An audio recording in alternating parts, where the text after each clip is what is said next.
Hello, I'm Mercedes Stevenson, and this is the West Block, politics, perspectives, and players. The International Court of Justice has ruled Myanmar must protect Rohingya Muslims within its borders from violence and preserve evidence of possible genocide.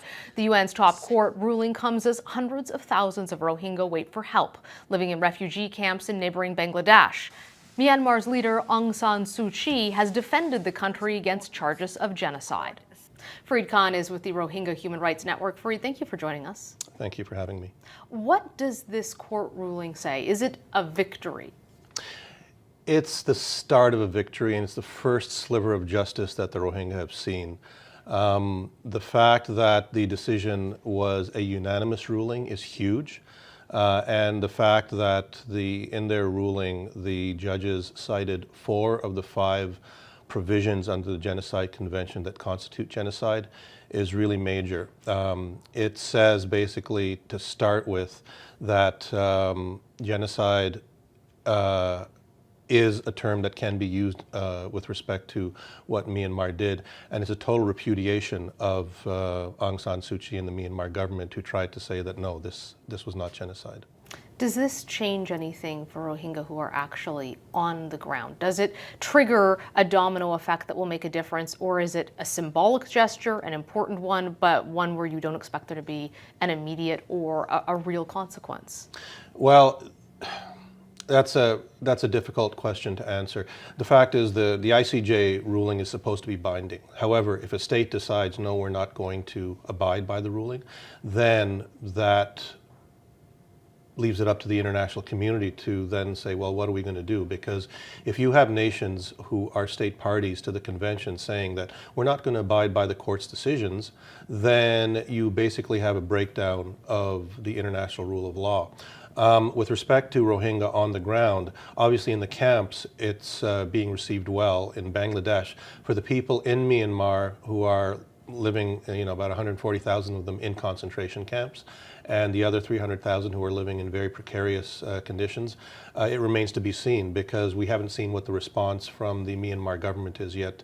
I'm sure that they're looking at the ICJ decision very carefully, and they're going to issue some sort of response probably, tomorrow or by early next week.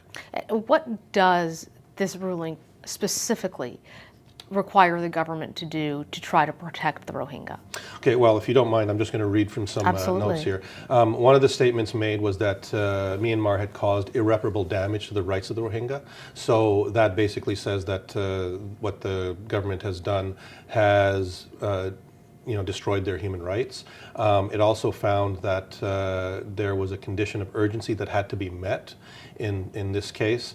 There were 6 provisional measures that required Myanmar to act with immediate, and to quote, with immediate effect to prevent further genocide of the Rohingya group, and to take steps not to destroy or render inaccessible any evidence already described in the application. And it also calls on Myanmar to take all measures within its power to prevent the commission of all acts within the scope of Articles 2 of the Genocide Convention, and particularly it refers to Clause 1, which is killing members of the group, Clause 2, causing serious bodily or mental harm to the group, Clause 3, deliberately inflicting on the group conditions of life calculated to bring about its destruction in whole or in part, and Clause 4, imposing measures intended to prevent births within the group. So this was a major, major decision, and now it remains to be seen whether Myanmar is actually going to listen and abide by this decision. And now we have to wait for the next step, because this is just provisional measures. And one of the things that should be noted, that one of the other statements in the decision was that this does not prejudice the actual case that will be still to come with regard to genocide being committed that has yet to begin. So that's a separate case, and we have to see how the government of Myanmar responds to this particular ruling. Do you have any faith that they're going to change the way that they've been behaving? I would like to say that I have hope. I mean, I think Rohingya, who are in the diaspora and who are living in camps, I mean, all they have is hope. But whether the government, given its history, 40 years of a genocide policy targeting the Rohingya, whether it's actually going to abide by this decision, we will have to wait and see.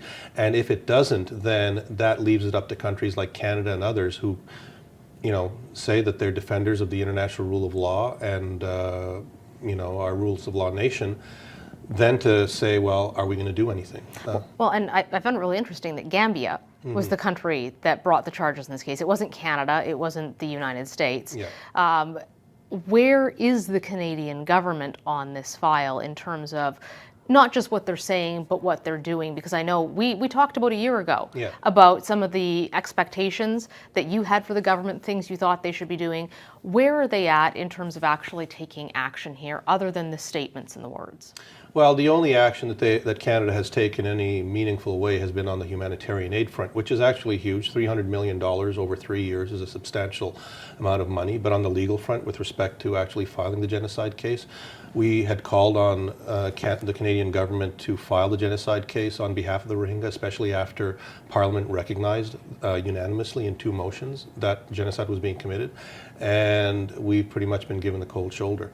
We did a annual end-of-year report in December, which we basically gave the government an overall C- rating, and in 2 categories with respect to action on the legal front. We gave them an F because, frankly, they've failed, and they've failed in a very huge way. You can't be a nation, and the Prime Minister and former Foreign Affairs Minister used to say this often, we're a rule of law nation, we support the international legal order. You can't make those statements and then not back them up with actual action. Well, and what's happened to the Rohingya has been absolutely terrible. There are other minority groups around the world as well that are being targeted, for example, the Uyghurs in China. You're critical of the government's record when it comes to the Rohingya, and you're mentioning rule of law, which immediately makes me think of every time we hear the government talk about Huawei, China, in the case of the 2 Michaels who are detained, Canadian citizens detained in China. How do you feel this government is performing when it comes to protections of vulnerable minority groups? Frankly, I think it's a failing grade, because you mentioned the Uyghurs. There are other minorities that are being persecuted in other parts of the world. You've got what's happening in Kashmir, where there's been a lockdown now since the summer, where atrocities have been committed. You've got what India is doing to other minorities within India proper.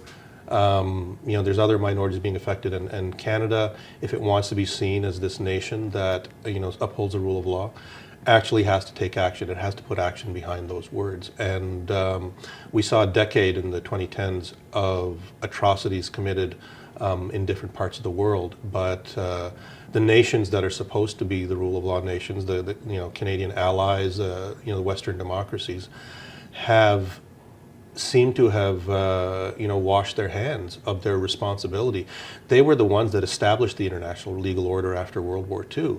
They were the ones that pushed for the Genocide Convention and the Universal Declaration of Human Rights. They are state parties to these 2 foundational documents of the UN, and yet in the last decade or so, we have seen no real meaningful actions by whether it's Canada or other nations with regard to the Rohingya, the Uyghurs, you name it. There's been so many. We just have a few moments left, but I'd like to know, I guess, why you think that is, that countries that had a long history of defending human rights and setting out these international legal norms are now going quiet on the same files instead of being vocal and taking action. Money, trade, jobs, ultimately greed. I'm sorry, but that's the only way I can put it, because if you are putting, international trade and the dollars that are coming in ahead of basic humanity and human dignity and human lives, then you don't have a moral compass. And I would say that for whether it's Canada or the UK, US, any Western nation that does trade with nations that are committing atrocities against people within their borders. Next week is Holocaust Remembrance Day. And, we'll have politicians standing up and talking about that and how horrible it was and how we can't let it happen again. And it is absolute hypocrisy to be making those statements. And then when you're called on to act, when the same sorts of things are happening right now, today, you're basically saying, well, yeah, you know what, we're more interested in how many jobs we can get by trading with such and such a nation. So it's a very dismal outlook, and I'm sure that, it's a response that I wish I could respond better, but that's the way things look right now. Fareed Khan, thank you so much for joining us. Thank you for having me again. That's all the time we have for today. Thanks for joining us. I'm Mercedes Stevenson.